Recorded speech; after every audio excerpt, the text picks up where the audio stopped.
ఎవరికైనా ఒక అసంతృప్తే ఎవరి పాయింట్ ఆఫ్ వ్యూలో.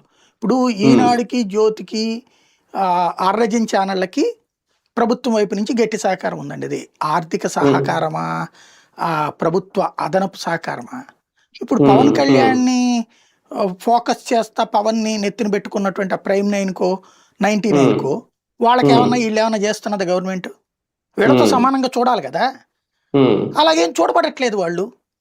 ఇప్పుడు ఆంధ్రజ్యోతికి ఎంత ఇస్తున్నారో వాళ్ళకి కూడా అంతే ఇవ్వాలి కదా. ఏబిఎన్కి ఎంత ఇస్తున్నారో అంతే. రేటింగ్ల పరంగా అంటారు వాళ్ళు అట్లాగే ఉన్నారు, ఏం తక్కువేం కాదు వాళ్ళకి కూడా. అందుకే కదా వాళ్ళు కూడా జనసేన లోపాలను కూడా ఎత్తి చూపిస్తున్నారు. అదే అనేది అంటే ఇప్పుడు అది నచ్చట్లేదు ఈయనకి. నువ్వు అది అట్లా ఎత్తి చూపెట్టద్దు అంటున్నారు ఈయన. ఇప్పుడు వాళ్ళు ఎక్కడైతే జ్యోతి చూపెట్టట్లేదు తెలుగుదేశంలో లోపాలని, కానీ జ్యోతిని కాపాడుకొస్తున్నారు కదా వాళ్ళు టీడీపీ.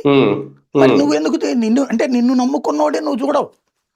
అదే నేను ఇంతమందికి పోస్ట్ ఇప్పించాను కదా, ఎస్ ఇప్పించావు, ఎందుకు వాళ్ళు ఇస్తే నువ్వేం కాదు కదా బేసిక్ గా. నువ్వు ఇవాళ నిన్ను నమ్ముకున్నటువంటి వాడికి అవతలోడు వేధిస్తున్నాడు. ఇక్కడ అసలు పాయింట్ ఏంటంటే అవమానిస్తున్నాడు అవతలోడు.